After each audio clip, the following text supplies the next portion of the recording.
నమస్కారం NSTV news కి స్వాగతం. నా పేరు సంధ్య. ముందుగా వార్తల్లోని ముఖ్యాంశాలు. పట్టణ రాజకీయాల్లో కొత్త అధ్యాయం ప్రారంభం. చైర్మన్ గా పద్మ శ్రీకాంత్, వైస్ చైర్మన్ గా మత్తమాల భాగ్యవతి బాధ్యతల స్వీకరణ. ఎల్లారెడ్డి మున్సిపాలిటీలో కొనసాగుతున్న అనిశ్చితికి తెరపడింది.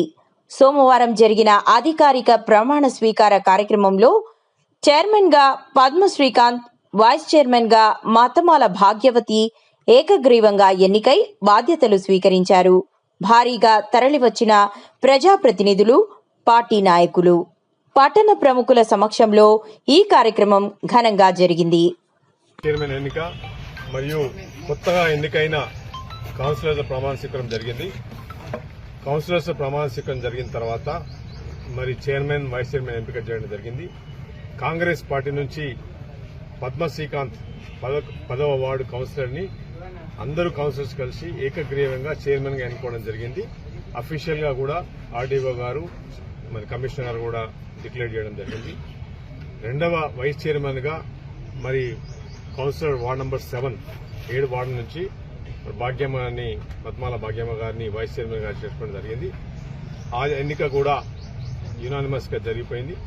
అందరి కౌన్సిలర్స్ కూడా ఈరోజు వాళ్ళ ప్రమాణ స్వీకారానికి నేను అభినందనలు తెలుపుతూ, మరి చైర్మన్, వైస్ చైర్మన్ కూడా వాళ్ళకి అభినందనలు తెలుపుతూ, ప్రత్యేకంగా ఎల్లారెడ్డి పట్టణ ప్రజలందరూ కూడా మనస్ఫూర్తిగా మీరిచ్చిన తీర్పును చాలా సంతోషంగా స్వీకరిస్తూ, మీరిచ్చిన భారీ మెజారిటీ 60% ఓట్లతో ఈరోజు కాంగ్రెస్ పార్టీని ఇక్కడ ఈ పట్టణంలో, తెలంగాణ రాష్ట్రంలోని అత్యధిక మెజారిటీ ప్రతి వార్డులో మీరు ఇచ్చినందుకు, మరి ప్రతిపక్ష పార్టీలకు డిపాజిట్లు తగ్గకుండా మీరు కాంగ్రెస్ పార్టీని ఆదరించి 60% ఓట్లతో ఈరోజు ప్రతి కౌన్సిలర్ ఆదరించినందుకు వాళ్ళందరి తరఫున నా బాధ్యతగా నేను తీసుకుంటూ, మీరు ఇచ్చిన బాధ్యతను ఇంకా చేసుకుంటూ, ఇంకా చాలా పనులు చేసేవి ఉన్నాయి.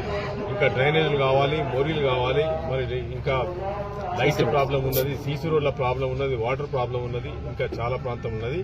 ఈ ప్రాంతాన్ని ఈ మారుమూల ఏదైతే మాట్లాడుతున్నారో మోడల్ గా తీర్చిదిద్దాలన్నదే అందరి కోరిక. ప్రతి కౌన్సిలర్ కూడా ఈరోజు బాధ్యతగా తీసుకుని, వారితో నేను ఎమ్మెల్యేగా బాధ్యత తీసుకుని ఈ పట్టణాన్ని సుందరంగా తీర్చిదిద్ది ఒక బస్టాండ్ ఈరోజు తెలంగాణ రాష్ట్రంలోనే చుట్టుపక్కల కాన్స్టిట్యుయెన్సీ లోనే ఎల్లారెడ్డి బస్టాండ్ గురించి మాట్లాడుతా ఉన్నారు.